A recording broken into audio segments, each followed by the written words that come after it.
Olá pessoal, nós estamos ao vivo, estou aqui, eu, Samuel Silva, com o Dr. Juliano Spaia. Ele escreveu 2 livros, que eu devorei esse aqui, Povo de Deus, Quem são os Evangélicos e por que eles importam. Hoje nós vamos falar só sobre esse livro. E Crentes, que foi lançado agora em março de 2025. Então você pode adquirir esses livros, depois nós vamos fazer uma live sobre esse aqui. Mas hoje será exclusivamente sobre esse livro aqui. Obrigado desde já por ter aceitado o convite. Juliano, prazer imenso. Obrigado pelo convite, é um prazer estar aqui com vocês. Prazer é meu. Bom, eu não tenho nenhum envolvimento com religiões em geral, né? Eu cresci numa família em que religião não fazia parte das nossas rotinas e mais do que isso, a religião era vista com bastante suspeita, né? Religião é sempre um tema delicado porque está muito associado a poder e manipulação. Então, o meu círculo, né, familiar via a religião com muita, de uma maneira muito crítica. Crítica, né? cética. Crítica e cética. E daí, é importante lembrar, eu fui fazer pesquisa de campo. Esse livro, ele é um desdobramento, O Povo de Deus, é um desdobramento da pesquisa de doutorado. Eu fui para o doutorado para estudar outro assunto. Eu fui estudar como que o brasileiro pobre usa a internet. Esse que era o tema. Ok. Então, religião nem estava entre os assuntos que eu li anteriormente para me preparar para a pesquisa. O que aconteceu durante a pesquisa foi que, dentro desse bairro muito trabalhador, muito pobre, no limite ali de Salvador, né, bem no final de Salvador, da Grande Salvador, eu trabalhei num bairro em que havia muita desconfiança, ou causava muita desconfiança, um homem conversar com mulheres, né? Porque a mulher ficava falada, se aparecia, se as pessoas vissem, tá dando ouvido para não sei quem, né? E isso causou um problema para a minha pesquisa. Pesquisa antropológica, é bom lembrar sempre, é uma pesquisa de longa duração, né? No meu caso foram 18 meses.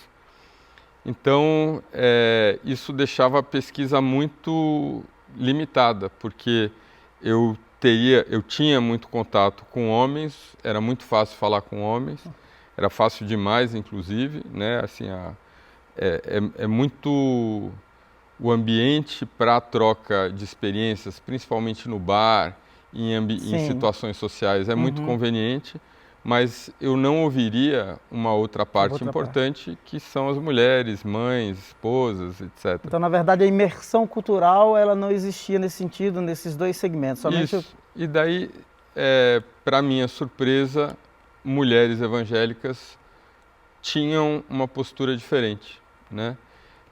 Tinham uma postura diferente por me verem como um professor, como um homem casado, enfim, tinha uma série de valores que para as outras pessoas dessa comunidade não significavam muito, mas que para os evangélicos significava. Então, não só eu identificava ali uma confiança maior dentro do casal, óbvio que eu não estou falando de todos, né? Mas em geral, para que essa mulher tivesse contato com outras pessoas, né? Não era uma coisa tão policiada como nos outros casos. Havia mais liberdade nesse sentido? Havia mais confiança, né? E, ao mesmo tempo, havia um interesse de, enfim, manter um convívio comigo pelas coisas que eu representava ali, né? Representava alguém que estudava bastante, que estava fazendo doutorado, significava alguém que, enfim, tem um comportamento que não era considerado abusivo. Mesmo assim, como eu não sou evangélico, eu não deixei de fazer todas as outras coisas, ou seja, eu frequentava terreiros de candomblé, eu frequentava a igreja católica, eu frequentava como pesquisador, que é o que o pesquisador precisa fazer, né? Sim. E eu avisava sempre nas igrejas, olha, eu não vim aqui para me converter, não estou dizendo que não possa acontecer, mas estou dizendo, o meu trabalho aqui é outro, né? E essa janela de convivência com as mulheres que são evangélicas acabou evoluindo para vínculos de amizade, de confiança, que permitiu que esse tema da religião, principalmente do cristianismo, se tornasse um elemento importante na minha pesquisa. Então, a partir de, sei lá, o terceiro ou quarto mês que eu recebi uma ameaça de morte, porque as pessoas não sabiam, né? Isso é engraçado hoje, na época me assustou muito. O que o antropólogo faz? O antropólogo, ele fica convivendo com as pessoas, né? A gente chama de observação participante. Sim. Você não observa só, você observa enquanto você participa, com essa ambição de viver a vida como as outras pessoas vivem. Para ter uma compreensão mais profunda do dia a dia, da cultura. Uma compreensão que é vivida, né? Sim. Então, nada melhor do que você ir para um posto de saúde para você saber como que né, a maneira como a saúde é tratada ali. Na hora que você precisa de médico e não tem, na hora que você, enfim, precisa de uma ambulância e ela não chega, né? Isso faz parte da maneira do antropólogo trabalhar. E quando eu recebi essa ameaça, eu recebi porque é muito comum você olhar para... comum quer dizer, imagina uma pessoa que chega num bairro sem que ninguém a conheça e que passa o dia basicamente jogando conversa fora, que é o que o antropólogo faz. Sim. Então, muitas dessas pessoas acharam que era um policial trabalhando à paisana. Entendi. Até o dia que alguém, aliás, era alguém da prefeitura da cidade, para minha surpresa, inclusive, né, que me falou indiretamente que a minha vida corria perigo porque as pessoas estavam desconfiadas que o meu propósito ali era outro. E daí eu comentei isso com o meu orientador, ele sugeriu que eu mudasse as rotinas e as práticas, né? Ele falou, frequenta mais a casa das pessoas, festa de aniversário de criança, enfim, muda o foco. Porque eu estava perguntando coisas delicadas, né? Perguntando sobre crime, perguntando sobre como que o terreno era ocupado. E daí eu passei a frequentar 2 igrejas evangélicas, a Igreja Batista local do pastor Cláudio Moura, às quartas-feiras, e a Assembleia de Deus os domingos. Isso era regularmente? Regularmente. Então, eu passei, a partir daí, a não só me afeiçoar, mas me interessar por esse fenômeno, principalmente porque eu comecei a ver ali coisas que o preconceito e a distância tinham me impedido de perceber. E com a confiança, com a vivência, estando ali todos os dias, né, dialogando com as pessoas, eu passei a ter oportunidade para perguntar e para responder sobre isso. Quando você fala do preconceito, você menciona aqui no seu livro, né? Você disse que não é religioso, como já mencionou, e nem a sua família, e que você teve essa descoberta por causa dessa vivência participativa, apesar de uma experiência negativa de alguém te ameaçar, mas também dessa mulher que tinha um pouco de liberdade, ou mais liberdade, essa mulher cristã, evangélica, para ter uma aproximação e ser entrevistada e etc. Você deixa claro aqui no seu livro, e à luz da sua experiência, de quanto a elite brasileira e os acadêmicos do Brasil, obviamente em sua maioria, eles ignoram esse fenômeno, apesar de ter uma vasta literatura. A quem você atribui isso? É por causa desse preconceito, desses julgamentos à distância, e já que não existe no olhar dessas pessoas essas vivências participativas, não é? A quem você atribui isso, Juliana? Porque você pontua isso muito bem, você deixa claro, inclusive citando o seu próprio exemplo. A quem você atribui isso falando-se do academicismo brasileiro, da elite brasileira? E falando aí de uma academia que é predominantemente progressista, à esquerda, né? Como eu mesmo me identifico. Mas eu tenho a impressão que vem por um lado. Então, quando eu estou falando deles, eu estou falando de mim também. Foi um processo que eu fui desconstruindo ao longo da pesquisa, não para abraçar valores conservadores, mas para entender que a outra pessoa, que essas outras pessoas são igualmente inteligentes. Não é porque eu tenho título acadêmico que eu posso me achar mais lúcido ou mais inteligente do que as outras pessoas.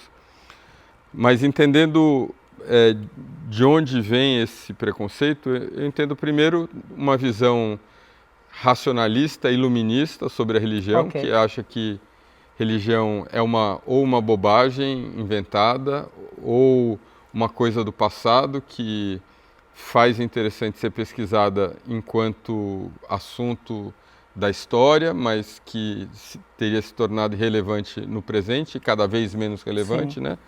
Ou também, né, por conta de um pano de fundo católico, que mesmo as pessoas que não são praticantes do catolicismo herdam, e que a gente vê, por exemplo, em relação à visão sobre o dinheiro.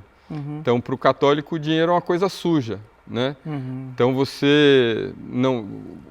a maneira como a gente vê os jornais durante muito tempo falando do evangélico, falando mal, era falando do evangélico em relação ao dinheiro. Sim. O evangélico ganha dinheiro, o pastor está ficando milionário, coitadinhas daquelas pessoas que estão sendo enganadas para ceder o dízimo.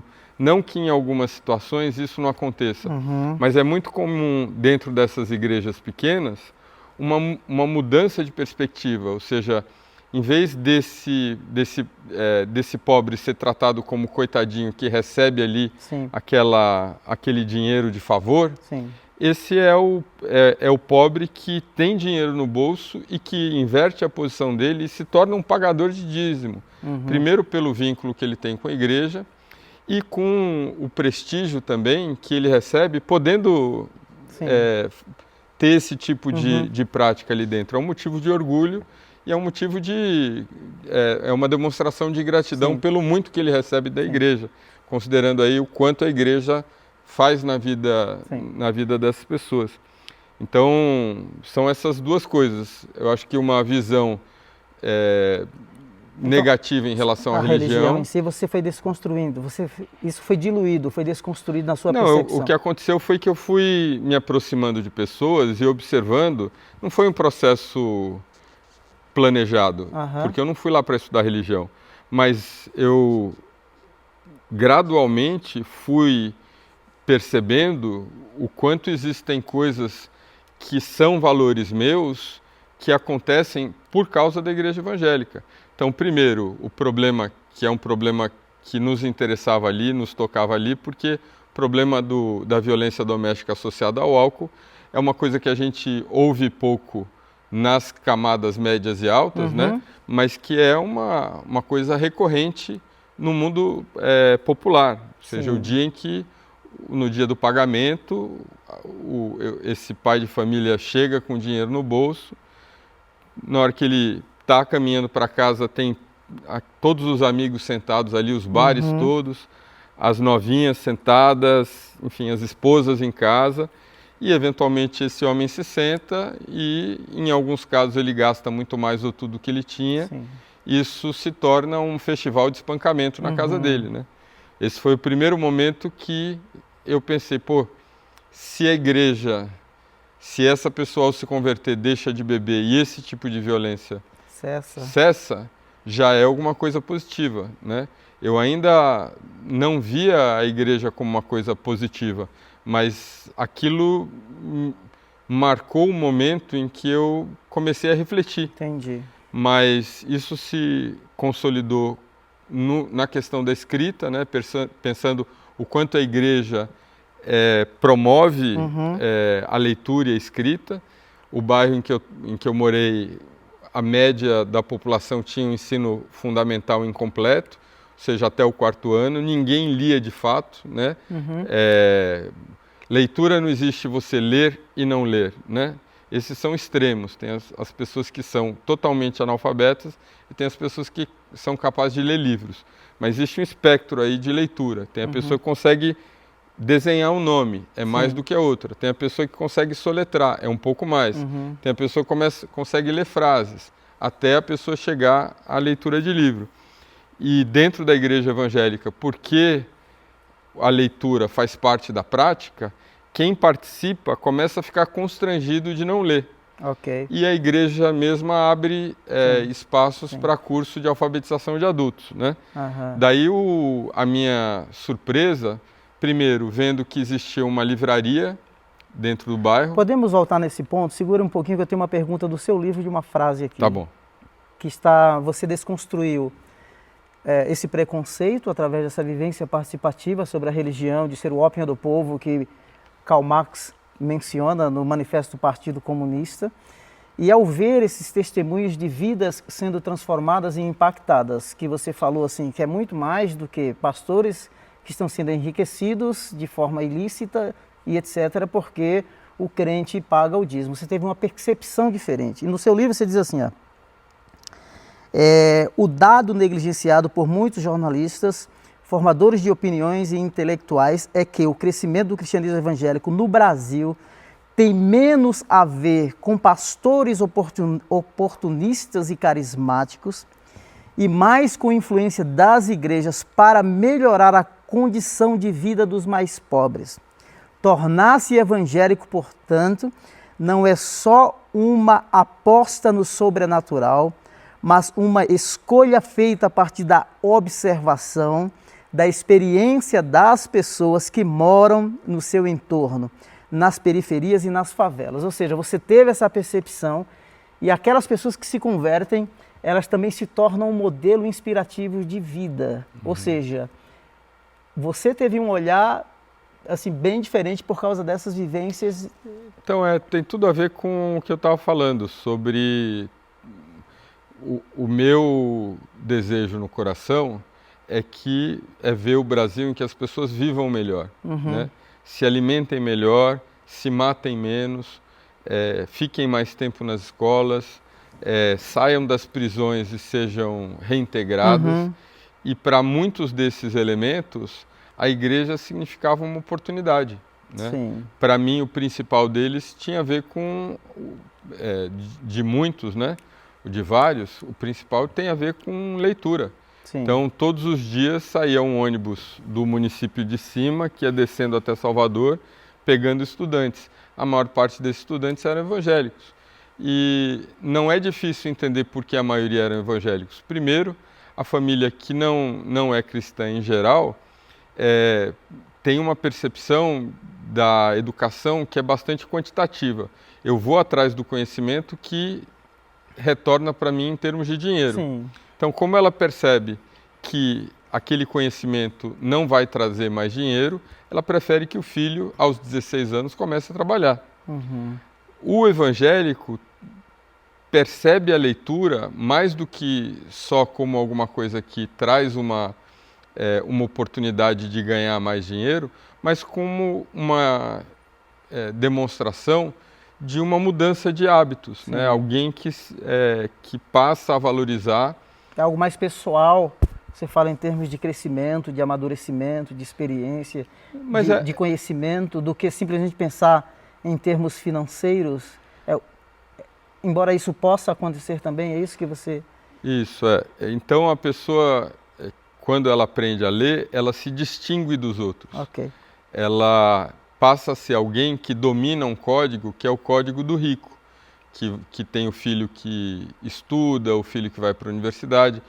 O crente está com muita frequência buscando sinalizar para as outras pessoas como a presença de Deus e os hábitos, e a mudança de hábitos e as práticas novas tornaram ele uma pessoa diferente. Entendi. E a leitura é um desses sinalizadores. Legal. Né? Ela mostra, olha, aqui a gente faz de outro jeito, aqui a gente estuda. Sim. Então, muitos desses, a maioria desses estudantes, não só acabava terminando a escola mais tarde, porque tinham o apoio dos familiares para fazer isso, mas os familiares também abriam mão da renda que esse jovem traria, e mais do que isso, financiavam a ida dele para a universidade, que é a coisa imensamente satisfatória ali para você falar, esse meu filho tem um título universitário. Né? Legal, legal. Você, ao acho que uns 2 anos atrás, eu li uma frase muito interessante, que eu até fiquei meio bravo, da ex-ministra, vou citar a sua aqui porque está bem dentro disso que você falou, da ex-ministra Margareth Menezes, que ela disse o seguinte, que o cristianismo ele só cresce, ele só prospera na cultura do vazio. E no seu livro O Povo de Deus, você disse uma frase assim que me marcou, já citei ela várias vezes, diz assim, Juliano diz, no nível das bases, os grupos evangélicos e pentecostais são com frequência a única forma de sociedade civil disponível às pessoas e podem ter um impacto local importante, dando a estas pessoas um caminho para confrontar a violência e as injustiças. Ou seja, a pessoa ela não somente se liberta daquilo, mas ela tem um outro estilo de vida, ela propõe uma outra jornada, um outro caminho, mas ela também se torna um confrontador do sistema ou das injustiças, ela se torna um protagonista. Então são duas percepções diferentes, totalmente diferentes. Você teve um olhar de um antropólogo que diz assim, olha o que o cristianismo faz, olha o que esse crente se torna, olha quando o pai vê que o filho está estudando, ele vai trabalhar e se esforçar para que o filho cresça. Tem uma livraria. Agora, o que a Margareth Menezes disse, e obviamente que você menciona também no livro, que é a omissão e a negligência do Estado, e a igreja, às vezes, é o único lugar onde essa pessoa vulnerável encontra essa sociedade civil disponível. Eu quero responder essa pergunta em 2 partes. Primeiro, dizer que eu gostaria de ouvir o contexto em que a ministra fala sobre isso, que hoje as coisas estão muito fragmentadas, né? Daí você ouve uma partezinha e eu não quero dar esse mau exemplo, né, para todo mundo. E lembrando também o quanto é tensa a relação, principalmente entre parte do mundo evangélico e o mundo dos terreiros, de candomblé, etc. Então, eu entendo que uma parte da dificuldade de quem está fora em lidar com evangélicos tem a ver também com uma postura preconceituosa de evangélicos em relação a outras religiões e outras práticas, né? E sempre lembrando, o mundo evangélico é imenso, é complexo, eu nunca estou falando de todo mundo, eu estou falando nesse caso principalmente de neopentecostais, igrejas neopentecostais, que focam muito o tempo da atenção nessa demonização das religiões de matriz afro, né? E não vejo que seja uma coisa tão importante em muitas outras igrejas. Então, só fazendo esse esclarecimento em relação à ministra, mas, ao mesmo tempo, é importante, eu entendo, né, mostrar aquilo que é interessante. Sim. E é muito interessante o quanto essas igrejas, a gente que está fora não enxerga, mas essas igrejas são muito mais, assim, a impressão que quem é católico, praticante ou não, que é a maior parte do Brasil, né, tem sobre a igreja, é que é um lugar que você vai para a missa. É isso, né? Ou seja, quem não tem uma prática religiosa e vê o avô, a avó, enfim, ou parentes distantes que continuam tendo a prática, eles vão para a igreja uma vez por semana para sentar e acompanhar as coisas que o padre fala e vai embora para casa. E não faz ideia do quanto a igreja protestante, evangélica, é participativa. Sim. Né? Então, essa igreja, além desse aspecto espiritual, né, que acontece durante cultos, tem aspectos educacionais. Então, a escola dominical, por exemplo, né, que é uma escola associada à questão religiosa, mas é uma escola também. Você está lidando com livro e com leitura. Muitas das práticas, você está me falando antes da gente começar a gravar aqui, de como a Igreja Batista é uma igreja democrática. Essa democracia, ela não é uma prática óbvia. A pessoa que vem, ela passa a entender como que existem regras para você viver democraticamente, né? Você não pode dizer o que você quiser a hora que você quiser, você precisa esperar o seu turno para falar, você tem momentos de decidir, você tem momentos de apresentar a sua causa, você tem momentos de aceitar quando você é derrotado, né? Isso é um aprendizado cívico também, Sim. que se tem Direitos dentro e da igreja, deveres. né? Tem o quanto a igreja serve também para proteger jovem e criança. Sim. Ou seja, dentro desses espaços que não tem aula de tênis, não tem aula de inglês, tem nada, né? O mundo popular brasileiro, os pais trabalham o dia inteiro, a criança está na escola meio período, o que ela faz no outro meio período?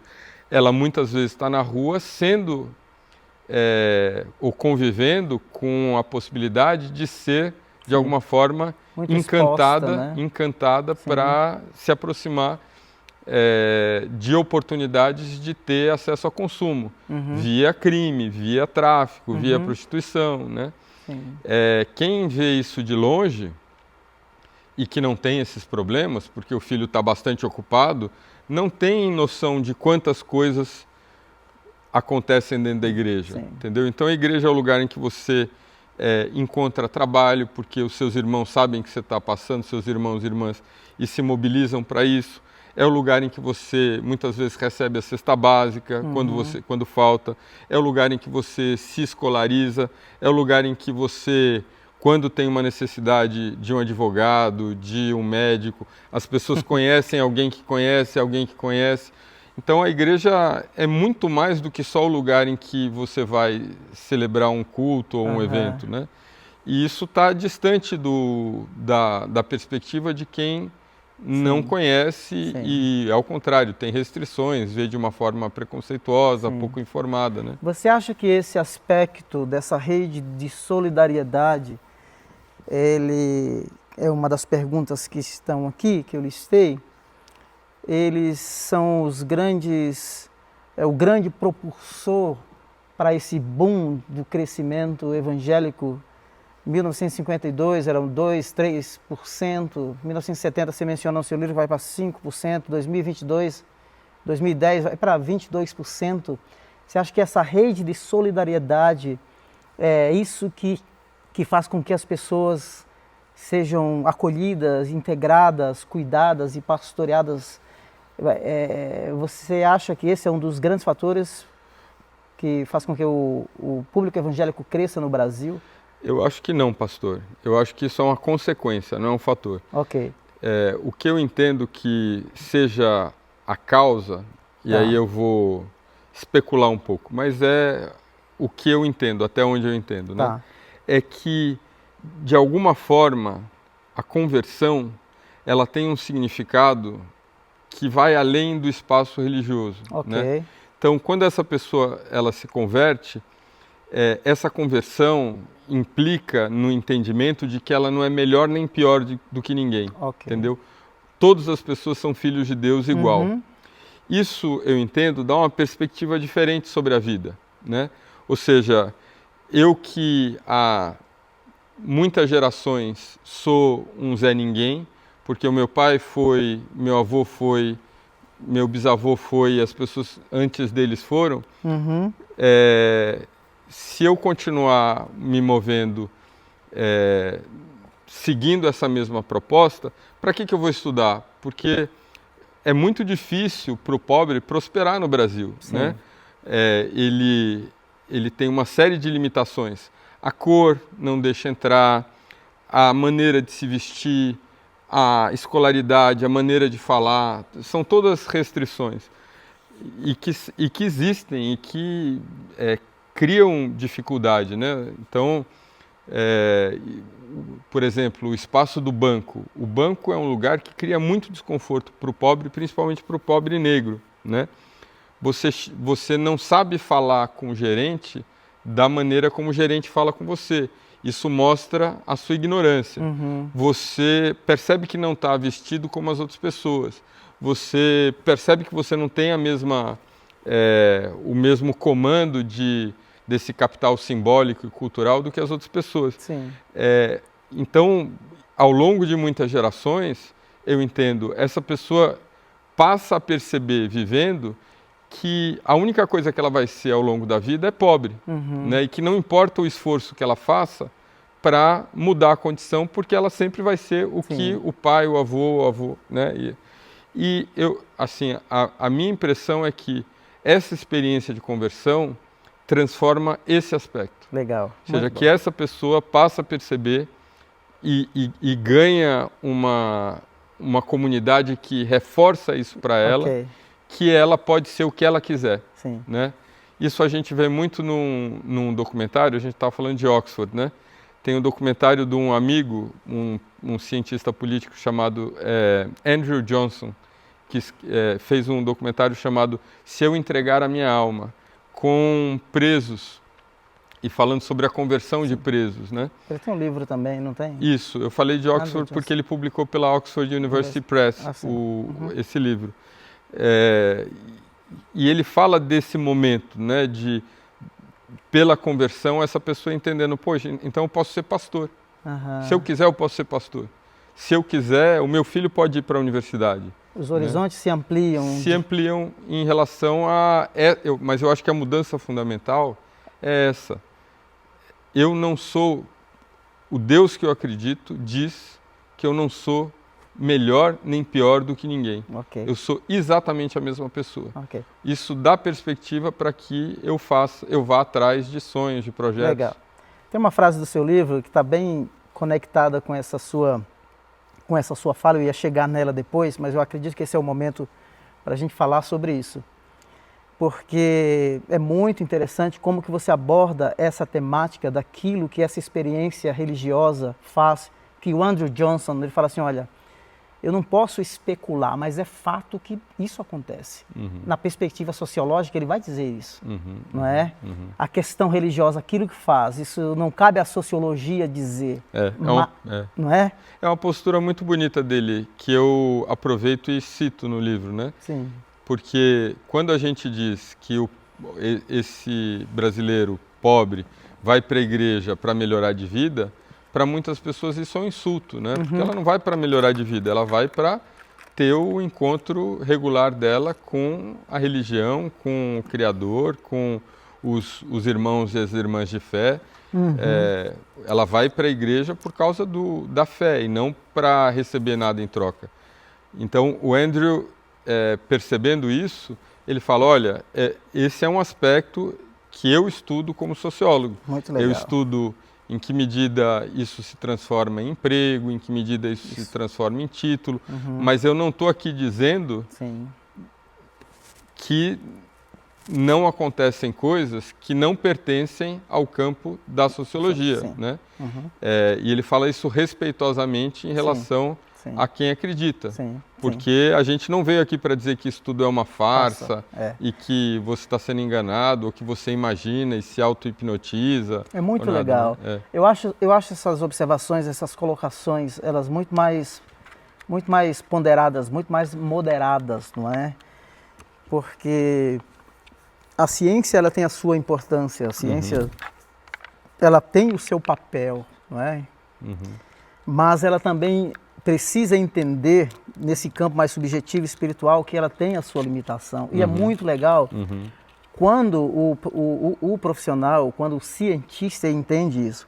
A minha fala, Juliano, sobre o livro que você pegou, né, aí da questão do pobre, por que os evangélicos não aceitam o seu lugar de pobre? Cara, isso aqui eu achei fantástico. Você falou assim, a conversão, não é?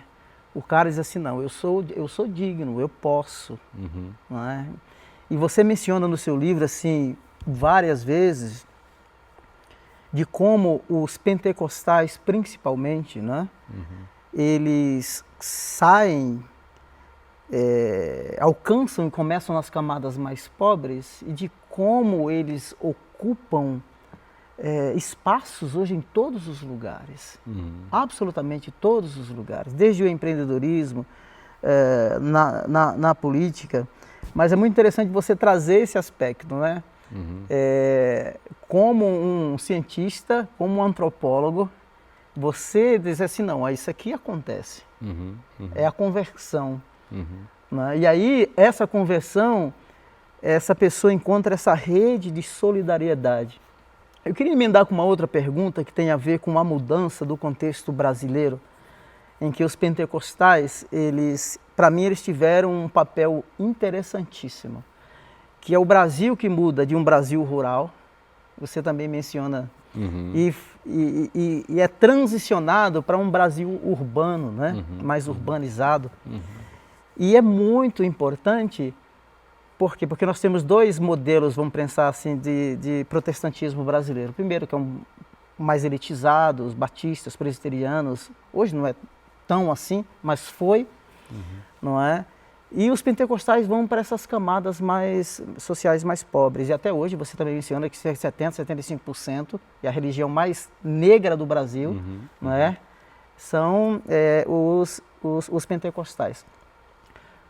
Aqui, como que você pensa nessa transição de uma igreja que surge para esse perfil de pessoas e como que eles têm uma capacidade, é como se migrasse junto, porque eles vêm para os grandes centros e criam essas redes de solidariedade. Cara, essa é uma coisa assim que me deixou muito impressionado, não é? Como que além de alcançar esse grupo, se voltar, e até hoje permanece o foco, porque os dados estão aí, não é? Eles iniciaram e os dados estão aí, permanecem. A que se atribui isso, essa capacidade de entender? Eram semi-analfabetos, você fala que como que eles aprendiam, a escola dominical, o método de repetição, uma série de coisas que os caras... Como que você vê isso? Esse movimento pentecostal de uma igreja que migra, que cresce nessas classes, nesse período de transição de um Brasil rural para um Brasil urbano. Eu tenho a impressão que o pentecostalismo no Brasil, ele floresce principalmente porque ele conversa com um brasileiro popular que vem desse catolicismo místico, né? O pentecostalismo é uma tradição protestante em que é o espaço da atuação do Espírito Santo ali no momento, né? Então é o lugar da cura, é o lugar da superação de vícios, é o lugar da resolução de problemas. É uma igreja que é muito ligada aos mistérios, né? A presença do Espírito Santo ali atuando na vida das pessoas.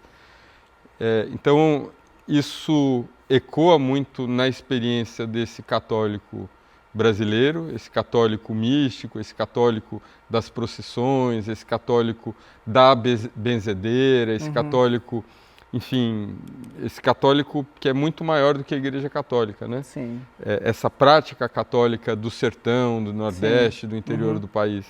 E ele traz junto com isso elementos desse protestantismo que é disciplinado, digno, né? Organizado, muito controlado, né? Em relação a abusos de todos os tipos, né? Então esse casamento acaba virando um casamento de muito sucesso, né? Porque de alguma forma consegue pegar aquela pessoa que, por conta dessa dimensão encantada da religião, se aproxima, e quando ela está ali dentro daquele lugar, vivendo essas experiências de transformação, de cura, milagres, etc., ao mesmo tempo ela vai se, de alguma forma, instruindo, né, dentro do espaço. Instruindo pela leitura, instruindo pelo convívio, pela maneira como a igreja é gerida, né? Recebe obrigações, ocupa um cargo como professora de escola dominical ou ministério, enfim, de música, e eventualmente se torna alguém admirado e admirável ali dentro, né? E eu acho que essa é uma experiência muito transformadora para alguém que vive invisível na sociedade, que está sempre vestindo uma farda, limpando o chão num lugar escondido e ninguém sabe seu nome, nem sabe quem você é. A partir da igreja, ela se torna alguém. Muito interessante. Né? Você falou uma coisa no seu livro também, eu falei que o nosso foco ia ser no povo de Deus, porque nós falamos... Aliás, tem que falar, né, assim, poucas pessoas leram o meu livro como você leu, né? Assim, poucas. Quantidade, eu tenho o maior orgulho disso, só para quem não viu, como esse livro está marcado. A quantidade de marcação, deixar registrado aqui. Obrigado, meu pastor. Prazer, cara. Fico muito feliz. Prazer, Juliana. Você falou, primeiro, nós temos a Igreja Católica, que na sua aparência, parece que sempre foi mais voltada para os pobres, mas o contrário, né? Mais um público mais branco e mais elitizado. Mesmo quando surge a teologia da libertação, que ela surge com foco para os pobres, vamos dizer assim, um discurso intelectualizado e distante da realidade dessa camada social. Sendo que os pentecostais chegam. E você diz uma coisa que é interessante, que está tudo relacionado a essa sua fala dessa pessoa, ou seja, esse pentecostal que se converte, que tem essa experiência, ele não é visto mais como um número, uma estatística, um dado. E você diz uma frase interessante. É o individualismo que começa na relação direta e individual da pessoa com Deus para chegar à própria salvação. Ou seja, ele não é terceirizado, não é para o sacerdote ou não é para o teólogo da teologia da libertação. É essa pessoa que tem essa experiência da conversão e de que ela assume as suas responsabilidades, dizendo assim, eu posso. Existe o sentimento de coletividade dentro das igrejas, que é inclusive um dos motivos da importância das igrejas nas periferias. Mas a visão mais ou menos compartilhada entre setores evangélicos é a de que a pobreza é um problema individual que cabe a cada um enfrentar por si mesmo. Ou seja, não é uma voz que é terceirizada. Obviamente que essa pessoa precisa dessa rede de solidariedade, mas ela assume os riscos, não é? E enfrenta as suas batalhas sem que o seu protagonismo seja terceirizado para A e para B. Isso é uma coisa fantástica que o Evangelho faz, a conversão faz na vida da pessoa. Eu queria falar duas coisas em relação a isso. Primeiro, a teologia da libertação, eu não acho que ela seja elitizada ou distante da realidade. Eu acho que elitizados se tornaram os militantes de esquerda das universidades que deixaram de ter esse contato com a religião, né? Eu entendo que a teologia da libertação estava assim onde o povo estava, né? E a ausência dela trouxe, eu acho que uma postura arrogante, antipática, que eu acho que, como acontece em outros lugares do mundo, fala sobre o pobre sem convívio com o pobre, né? Fala de um pobre distante, de um pobre idealizado, mas a teologia da libertação que, primeiro, é importante falar do catolicismo como um espaço muito múltiplo, né? Assim, muito cheio de diferenças. E essa questão do individualismo, ela é interessante em partes, né? Porque eu ouço falar com alguma frequência nas igrejas evangélicas o quanto essa experiência individualista acaba ferindo pessoas dentro da igreja também, né? Ferindo aquelas que não conseguem, porque eventualmente você não consegue, né? Não significa que não seja importante ter política pública para questões relevantes, ou seja, se não tiver a escola fundamental e de ensino médio no bairro em que eu estudava, a pessoa não ia para a universidade em outro lugar. É uma coisa que o pastor José Marcos, da Igreja Batista em Coqueiral, no Recife, fala com frequência, né? Que a igreja, ou uma parte da igreja evangélica, é muito boa para fazer as transformações no varejo. O varejo é o pequenininho ou o grande? Pequenininho. No varejo, ou seja, faz com as pessoas que frequentam, mas não faz no atacado. Entendi. Né? Porque muito da visão é que compete ao indivíduo fazer, e se ele não fizer, azar o dele, ele não fez o suficiente. O que nem sempre é verdade, né? Eu acho que uma solução composta é mais interessante. Ou seja, você ter as políticas públicas para oferecer, por exemplo, a questão das cotas, né? Sim. É uma realidade no Brasil, até, sei lá, antes desse tema das cotas, que só entrava gente branca com todos os dentes na boca na USP, né? Ou seja, não precisava fazer vestibular, é só deixar um dentista na porta e você ia ver qual foi a pessoa que teve acesso a serviço odontológico ao longo da vida. Essa entra, porque é a mesma que foi para o ensino médio privado Sim. e que, portanto, tem esse grau de preparação. Claro. Então, isso é um exemplo de uma política pública importante. Claro. Que Claro. O individualismo vai dizer, não, mas esse pobre ele tem que, sozinho, na escola pública, trabalhando, conseguir ter a capacidade que o outro rapaz ou moça que só tinha para estudar o dia inteiro Sim. e pôde fazer aula de inglês, visitar o exterior, conseguiu como se eles estivessem competindo de igual para igual. Sim. Então, eu acho muito bacana que no campo evangélico a pessoa assuma a sua responsabilidade, né? Mas acho também um problema quando dentro dessa cultura, ela se sente a única responsável e Sim. deixa de enxergar as desigualdades que estão colocadas Sim. ali, né? Como se fosse, vai aí. Sim. Eu acho que essa sua fala dá para a gente amarrar com um ponto que quando eu mencionei a Margarete no artigo da BBC, que ela fala justamente da ausência dessas políticas públicas e que chega à igreja e que oferece o reforço, oferece a escola. É isso que ela diz. Uhum. Então eu concordo plenamente com você, que além de ter toda essa rede de solidariedade, não é, criada, e existe muitas, e ao longo da história do cristianismo ela é presente, ela é real, mas isso não anula jamais as organizações cristãs, seja por meio das suas ONGs, não é? Ela trabalhar em parceria com o Estado de maneira muito mais ampla e propor políticas públicas mais justas, não é? Sabe uma coisa interessante, cara, que eu acho na Inglaterra, não sei se você teve acesso a essa informação, mas uma coisa muito legal na Inglaterra é o seguinte, por exemplo, todo contribuinte numa igreja, se ele entrega as suas ofertas, seja o dízimo, e aquilo é contabilizado e prestado contas para o governo, que a igreja tem que prestar contas, a cada ano fiscal, o governo vai dar 10% a mais daquilo que você contribuiu. Porque o governo da Inglaterra entende assim, chama-se gift aid. O governo entende assim, olha, essa organização, ela presta um serviço que de repente eu não estou prestando, então eu posso ajudá-la. Tá?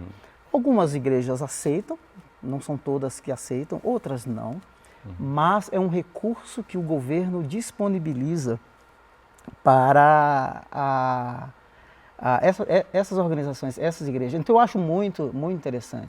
Eu acredito que dá para fazer, não é, um trabalho, até porque a igreja, ela lida do dia a dia, a igreja ativa, que está em solo, em campo, que tem essas vivências participativas. Por exemplo, cara, nós temos 5 projetos aqui numa escola aqui. Essa escola ela tem cerca de 70%, nós temos 418 alunos. A Escola Batista aqui na Vila Mariana? Não, é uma outra escola, é uma escola municipal. Nós começamos um projeto lá o ano passado, nós temos aula de jiu-jitsu, balé. Eu fiquei pensando assim, Mantidos por essa igreja? Sim, são todos profissionais e são todos voluntários da igreja. Olha que legal. Cara, Juliano, nós tivemos experiências, uma empresa que nós nem sabíamos que os caras eram crentes, eles propuseram fazer exames de vista em todas as crianças.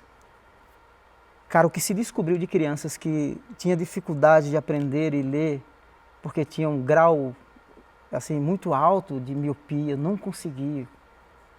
Crianças, as menininhas, quando colocam o uniforme do balé, eu falo assim, gente, que coisa maravilhosa. Eu pergunto, será que um dia essa criança, esse pai ia ter condições de pagar uma aula de balé para essa criança? É uma parceria com a escola.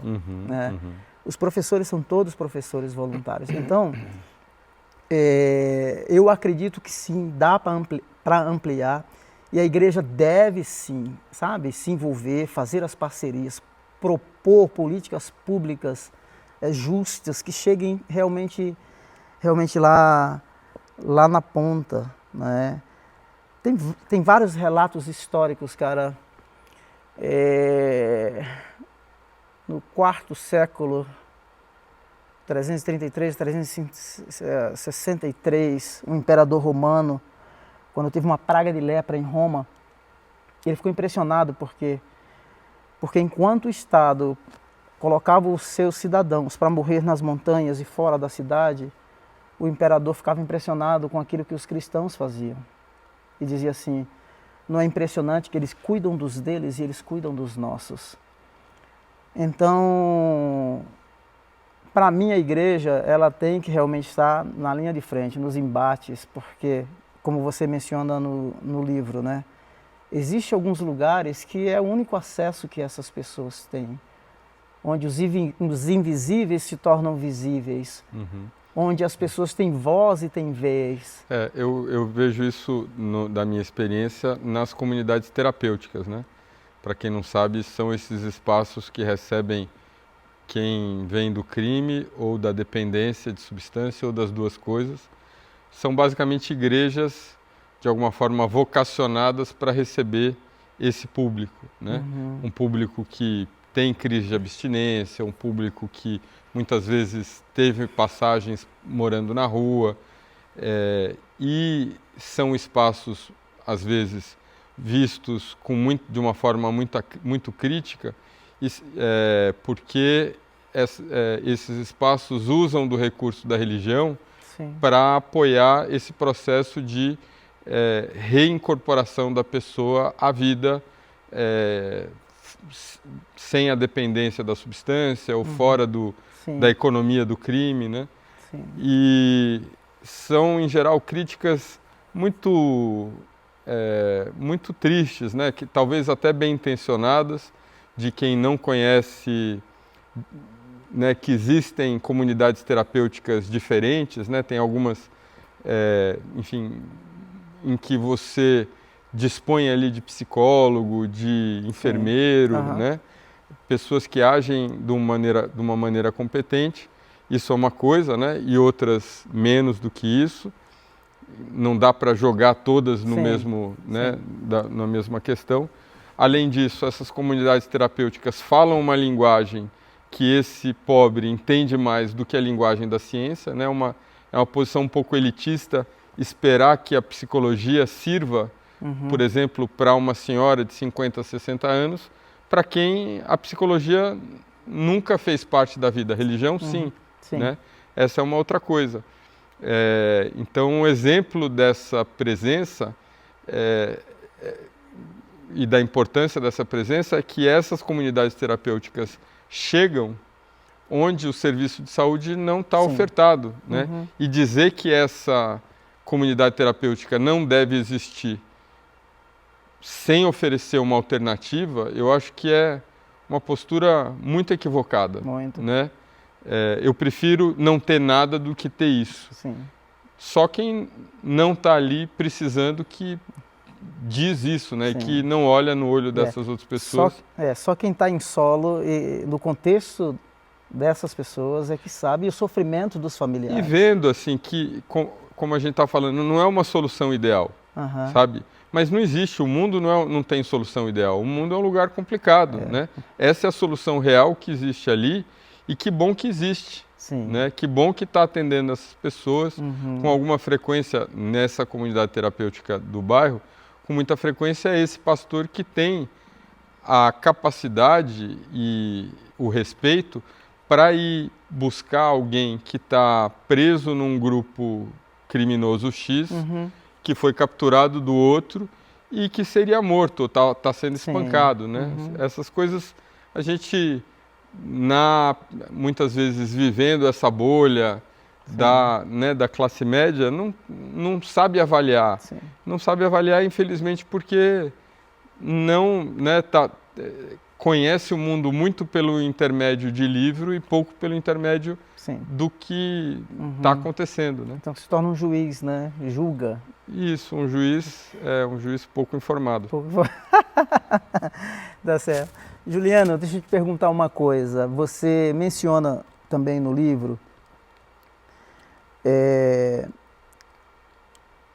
os evangélicos já apoiaram, pelo menos em cerca de 50, quase 50,3% o Partido dos Trabalhadores, os partidos de esquerda, não é? Você menciona no seu livro que às vezes, quando um líder político evangélico erra, a paulada vem para os evangélicos e não para o líder, não é?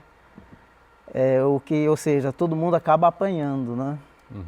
Obviamente que tem outras, a Amy Eric Smith, ela fala, cara, o livro dela me abriu assim os horizontes também, no sentido de dizer assim, olha, se o evangélico tem a liberdade para escolher em quem votar, isso traz um equilíbrio para o sistema democrático por causa da liberdade. Eu achei essa observação dela muito interessante. Mas assim, a minha percepção, ou a percepção da maioria dos evangélicos é, quando em 2018 você menciona nisso, que os votos dos evangélicos foram muito importantes para eleger Jair Messias Bolsonaro como presidente, a que você atribui isso? Porque o que eu percebo é que existe uma guerra, permita falar de guerra, né? Guerra cultural, como o Botti fala, como o Gutierrez Siqueira fala, né? E que eu percebo assim, que é algo que vem se acentuando, esses polos se tornando cada vez mais opostos, né? E guerreando mesmo. Esse populismo de direita e de esquerda que já existe, muito mais intenso. Tá? Nós temos uma preocupação muito grande aqui, que nós não queremos ser uma igreja que é arrastada para a arena política. Ao mesmo tempo, nós temos que prover orientações, ensino. Tá? Na visão de um antropólogo, por que você acha que... Isso nunca foi visto na história do cristianismo brasileiro, do protestantismo brasileiro. Eu diria cristianismo, porque católicos, pentecostais, neopentecostais, todos eles se uniram para eleger Jair Messias Bolsonaro. Na sua percepção, o que é que você viu, o porquê disso? O que é que chegou a esse ponto? Você tem alguma... hipótese, né? Bom, eu acho que, primeiro de tudo, pela pauta de costumes, né?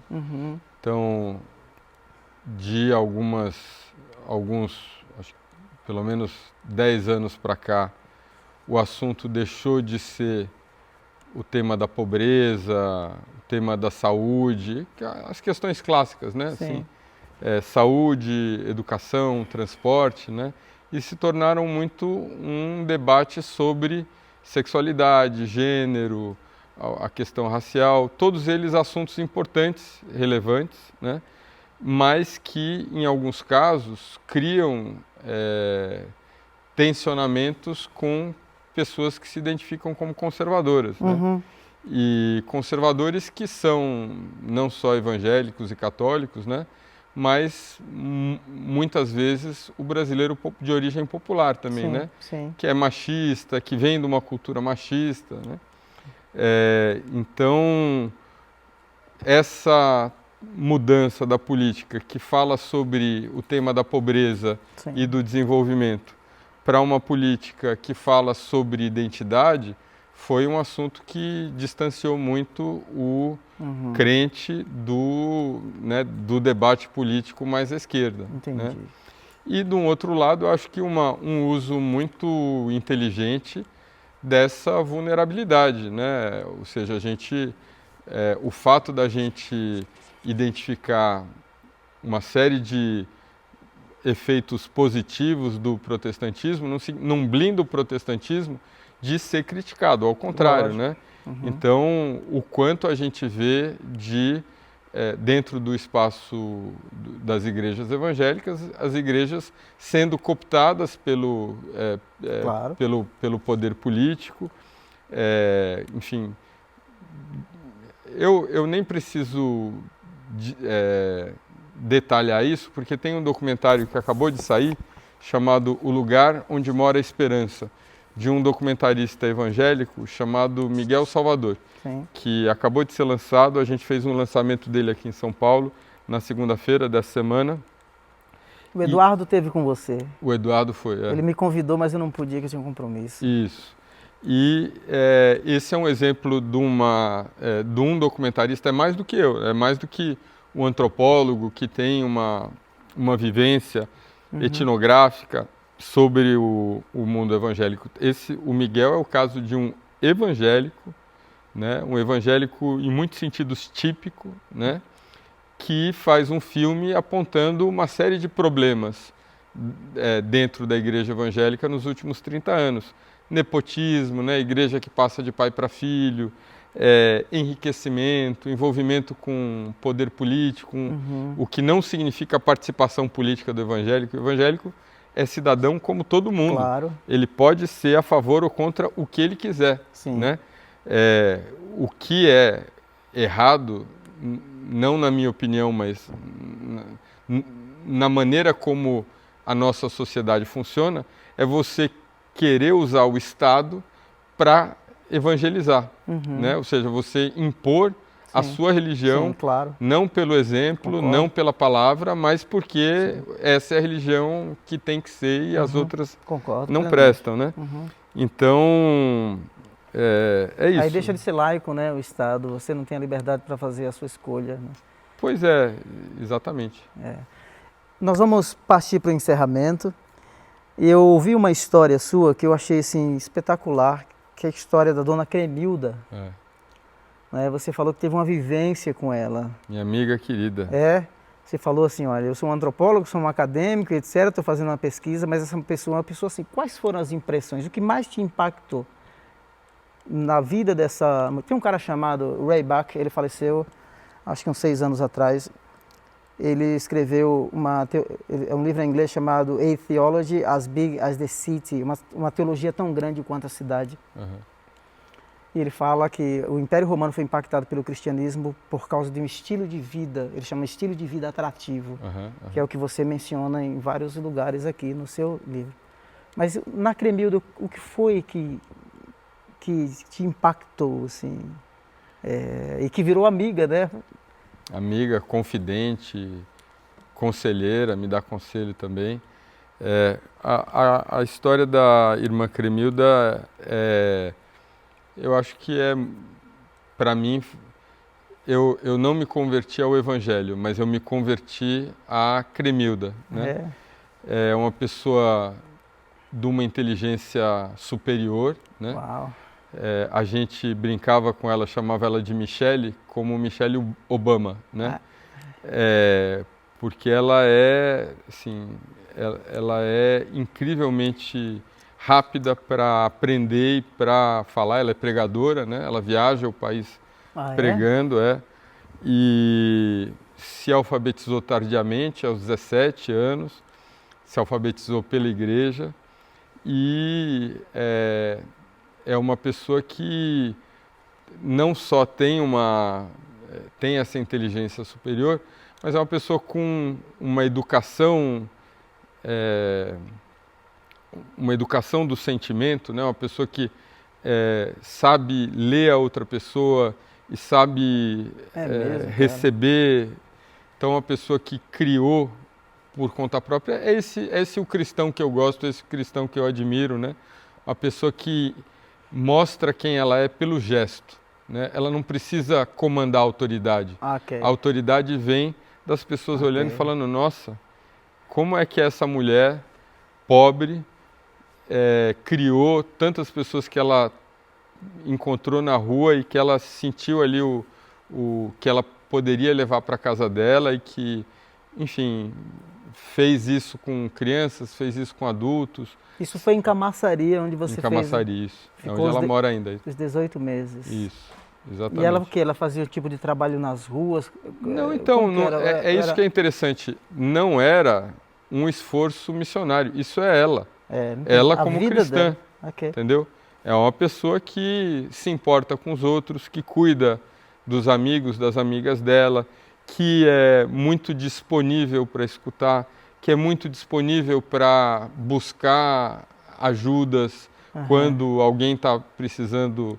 Então, se alguém está precisando, é muito comum, né? Assim, tem essa imagem do brasileiro pobre como alguém que está sempre alegre, né? E o brasileiro pobre segura uma carga pesada, né? Apesar de muitas vezes o sorriso e o ambiente de festa e o ambiente descontraído, dá a impressão de ser uma pessoa que está passeando na vida, enfim, é uma vida muito sofrida né, pelo tempo em que ela acontece. Então, ela batalhava para encontrar, por exemplo, ajuda médica para pessoas com questões psiquiátricas, por exemplo, né?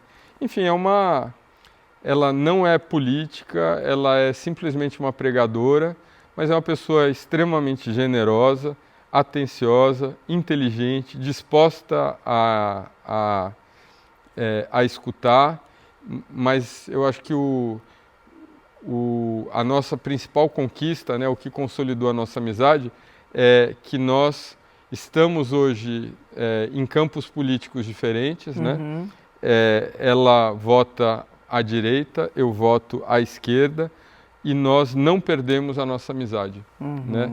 E nós conseguimos, desde sempre, encontrar um lugar para dizer, a partir daqui a gente não vai ir mais adiante, porque a gente não quer convencer um ao outro, entendeu? Eu não exijo que ela veja o mundo como eu vejo, ela a mesma coisa, e com isso a gente consegue salvar 95%, assim, esses 5% que a gente discorda, nos permite manter 95% das nossas relações, né? Das coisas que são produtivas na nossa vida, minha e dela. Poxa, que bom. Aí a gente chega a um nível de maturidade, né? De respeito pela opinião do outro. O que eu tenho visto é que essa politização, sabe, esse populismo que tem levado para as redes sociais, eu até falei numa das minhas pregações aqui há uns 3 domingos atrás, que nós temos visto que famílias, cara, têm se arrebentado, não é?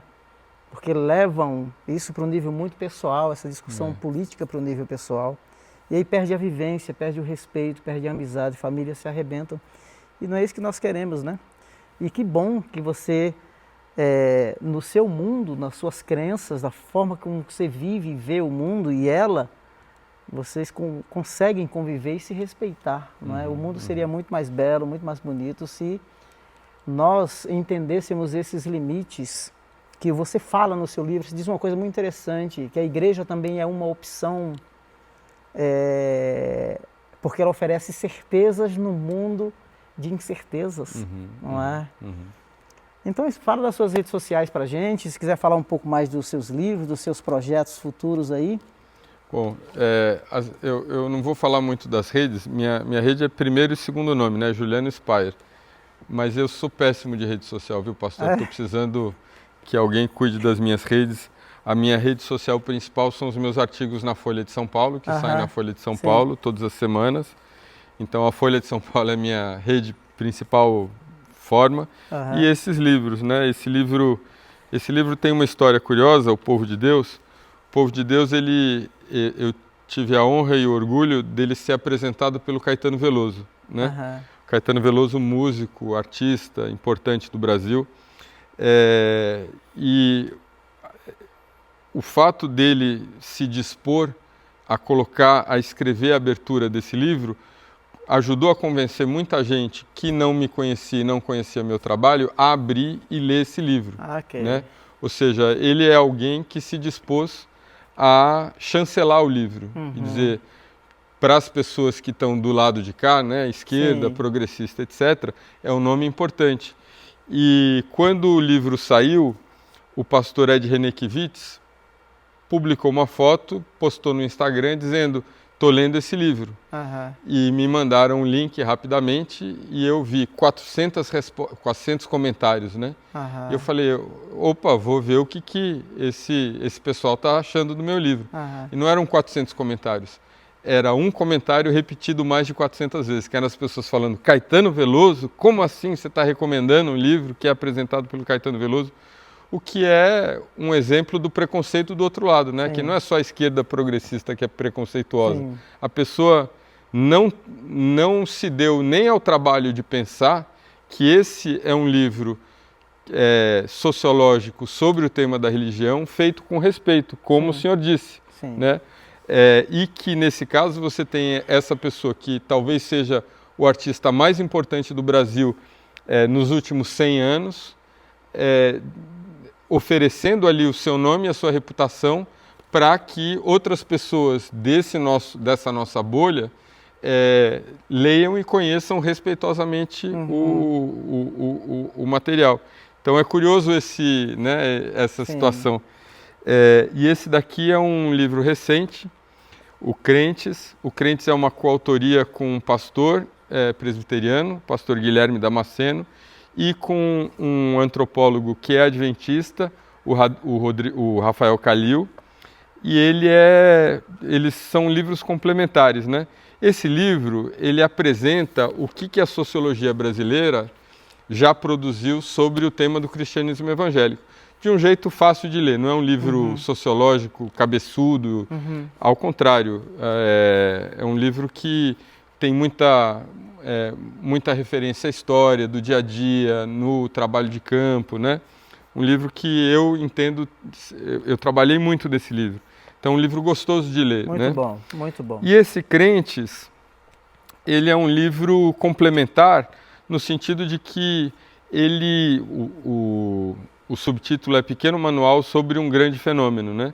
Então, ele é meio que, a gente pensou como um ponto de partida para quem não sabe nada sobre esse mundo, né? Então, ele começa com a Reforma Protestante, então ele tem uma introdução histórica que é bastante curta, não é a propósito do livro, não é ser um livro sobre protestantismo, mas daí ele vai oferecendo conteúdos específicos. Então, quem é jornalista, por exemplo, e vai escrever uma matéria sobre a Assembleia de Deus, antes de você escrever essa matéria, você pode ter um pouquinho de noção da história da Assembleia de Deus, que está dita aqui. Ele também tem um dicionário de gírias, né? De gírias e de termos... Os evangeliqueis. O evangeliquez tem aqui também. Além disso, ele é um livro que apresenta tendências teológicas. Então, é um livro que dá para ler ele de cabo a rabo e ter uma noção, né, ampla desse fenômeno, inclusive com outras recomendações de leitura, de filme, de livro, de música, né? Mas que acabou sendo um livro que o crente também tem gostado de ler, porque com alguma frequência esse crente não tem um panorama de 360 graus da própria religião, né? Se sente, por exemplo, um crente de uma igreja batista tradicional e convencional, não vê o seu laço de parentesco com uma congregação cristã do Brasil, uma igreja pentecostal, tradicional, enfim, se acham muito diferentes. Então isso daqui é quase que uma foto de família, né? Que você pode ver ali o tio terceiro grau, a tia, o irmão, né? Enfim, e olhar para essa grande família protestante dentro do Brasil como um movimento mais ou menos estruturado. Estão disponíveis na Amazon, onde quem quiser adquirir, onde que pode adquirir?